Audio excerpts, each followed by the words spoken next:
Welcome students. Today we are going to learn about development of education during the British period. Today topic is development of education during the British period. We can divide the development of education during the British period as follows.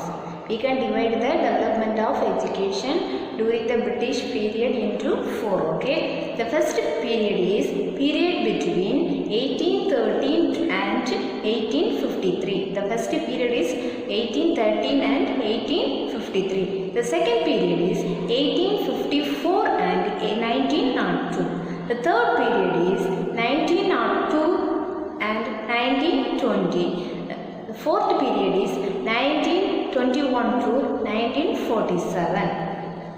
Okay. We can divide the development of education during the British period into four. Okay. The first period between 1813 and 1853. The second period is 1854 and 1902. The third period is 1902 and 1920. The fourth period is 1921 and 1947. The first, in this class we have discussed only the first period. Okay, the first period between 1913 to 13 and 1954. Okay. During this period, during the first period, some development happened in the education in India. Okay.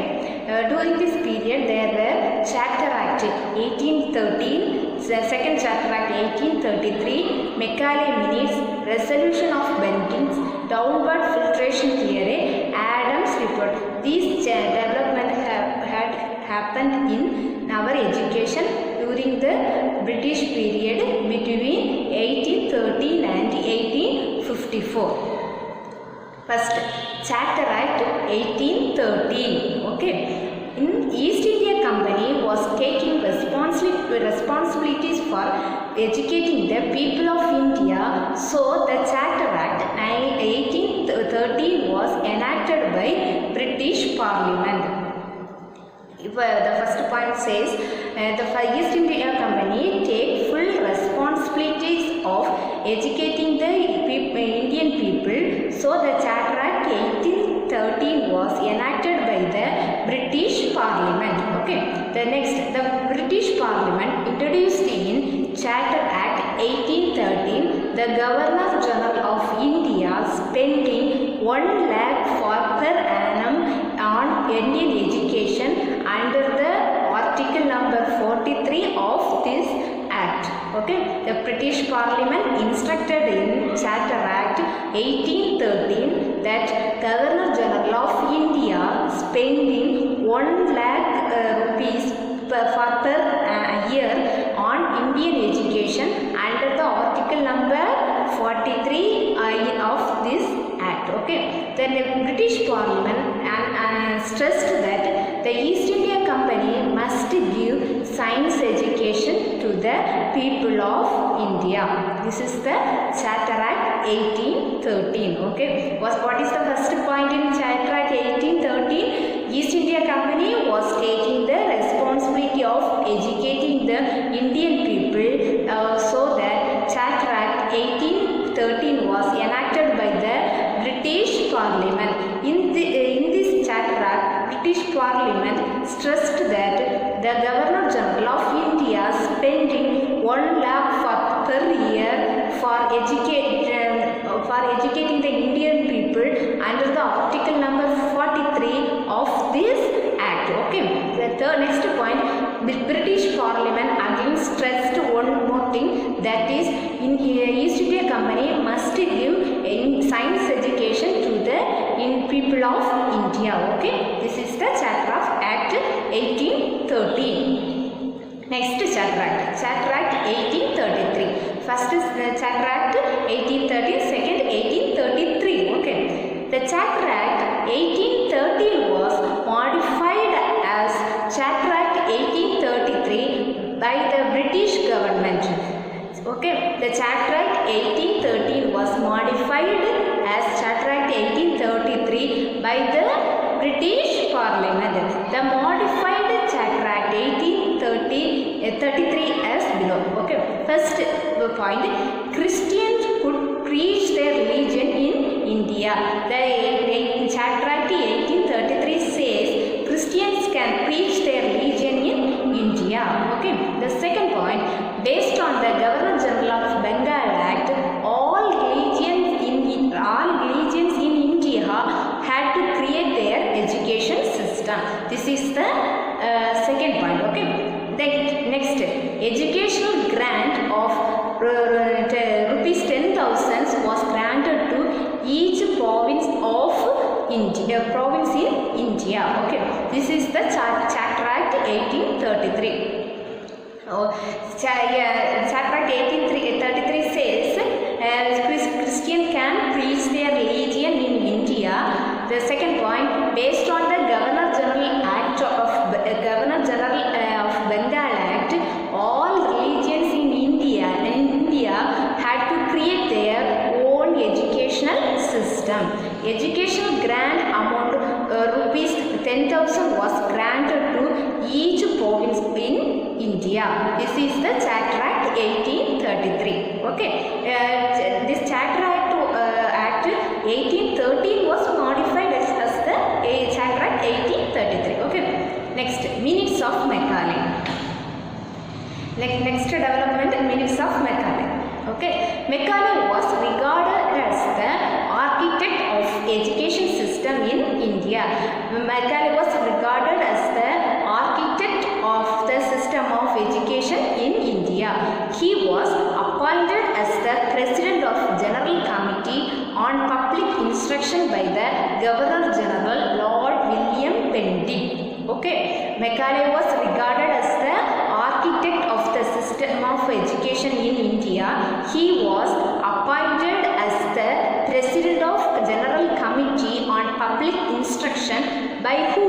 By the Governor General Lord William Bentinck. Okay. The minutes, the following were the minutes of Macaulay. So the following points were the minutes of Macaulay. The first minute, the word literature mentioned in the Charter Act 1813 denoted only English literature. In the Charter Act 1813, the word literature denoted only the English literature. The second minute, the word scholars of India in this act denoted only scholars who knew English literature and Western philosophy. Next, no instruction through the mother tongue in India. Fourth minutes, English had to be the medium of instruction in India. Next, English was the official language, so the government had to make facilities for learning English literature in India. These are the minutes of Macaulay. Okay. The first points there, the minutes of Macaulay. The first point is the word literature mentioned in the Charter Act 1813 denoted only the English literature. The word scholars of India in this act denoted only the scholars who know English literature and Western philosophy. The next minute, no instructions were given through the mother tongue of India. Mother tongue in India. Next, English had to be the medium of instruction in India. And the next minute, English was the official language. So the government had to make the facilities for learning English literature in India. Next, the Governor General Lord William Bentinck modified the Indian education system in the year 1835 based on the minutes of Macaulay. Okay, the Governor General Lord William Bentinck modified the education system of India in the year 1835 based on the minutes of Macaulay. The Lord William Bentinck modified the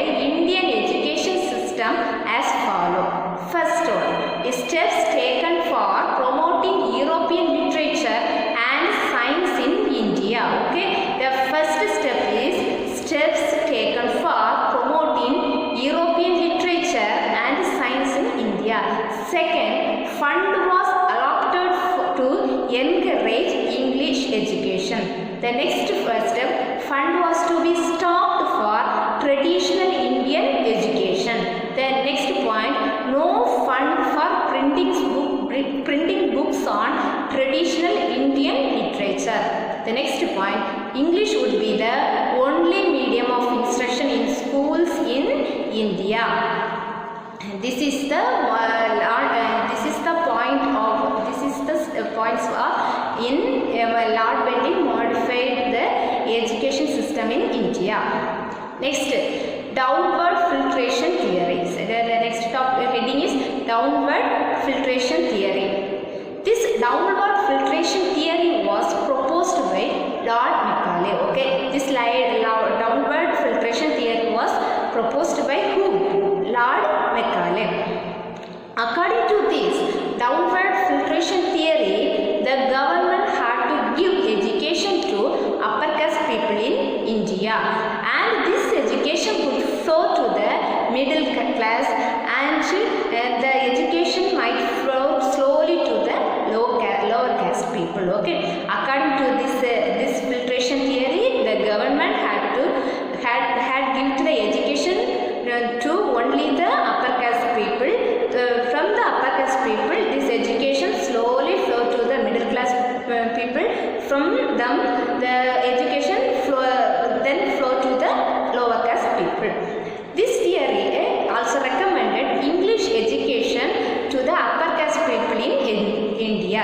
Okay, this theory, downward filtration theory, recommended English education to the given only to the upper caste people of India. Okay, and also it recommended that they might be appointed the government jobs for helping the English officers. This theory recommended English education only to the upper caste people. That can only the upper caste people appointed to the government jobs for helping English officers. Next, the next point in the downward filtration theory, the English people and the Christian missionaries were believed that the lower caste people were followed in the lifestyle of the upper caste people. The English people as well as the Christian missionaries believed that the lower caste people were followed only the lifestyle of the upper caste people. If the education given to the upper caste people, it might go to the lower caste people also. Okay, this is the downward filtration theory. Okay, then the effect of implementing this downward filtration theory by the English government were as given below. Okay, the first point, the English government got sufficient number of English speaking employees to their company and administration. Okay, the first point is the English government got sufficient number of English speaking employees to their company and administration. Next point is the fund allotted for education all people in India was not needed. The next is that the English government got loyal Indian servants. Okay, this is the effect of implementing the downward filtration theory by the English government. Okay, next, William Adams report. Next heading, William Adams report. This William Adam was a Scotland-born Christian missionary who came to Bengal to serve as a missionary in India. This William Adam was a Scotland-born English missionary who came to Bengal to serve as a Christian missionary in India. Okay. He served the people through teaching children and wrote about their education in his newspaper. He served the people through teaching children and wrote about their education in his newspaper. Next, he submitted 3 reports to the Governor William Bentinck about the state of education in Bengal between 1835 and 1838. Okay, this William Adams submitted the three reports to Governor General William Benning about the state of education in Bengal, the period between 1835 and 1838. Okay, the following were the three reports of William Adams. The first one is Adam first report, second Adam second report, third Adam third report. Okay, these are the reports of William Adams. Next, Adams first report. Okay, in this report, Adam gave some statistical data of number of schools in Bengal province run by Indians. In this first report, Adam gave some statistical data of schools in Bengal province run by Indian. He mentioned in this report that it could be possible for the government, if it could spend 12 lakh rupees per annum, it could give education for 4 course children and elders. Next, the report also mentioned that the government would be able to give education for 400 persons per village. This is the first report of Adam. Okay, the next report, Adam's second report. Okay, in this report, in his Adam's second report to Lord Benning, Adam mentioned that there were only 267 primary schools in Bengal province. Okay, so that it was not sufficient to reach the aims of giving primary education to 1 lakh children in Bengal province. Okay, he also added in his report that there were no girls education in Bengal province. In Bengal, there were 3,255 people who were literate, and so the government could give primary education to children using the service of these 3,255 people in Bengal. This is the second report of Adams. Okay, next, Adams third report. In this third report, Adam gave his educational statistics in Bengal and mentioned that there were 2,567 Indian schools in Bengal and 30,915 educated and learned persons were there to teach in their schools. The Indian schools were primarily traditional Indian Padasala, madrasas, Persian schools, and schools that taught only in mother tongue of Bengal. This is the third report of Adam.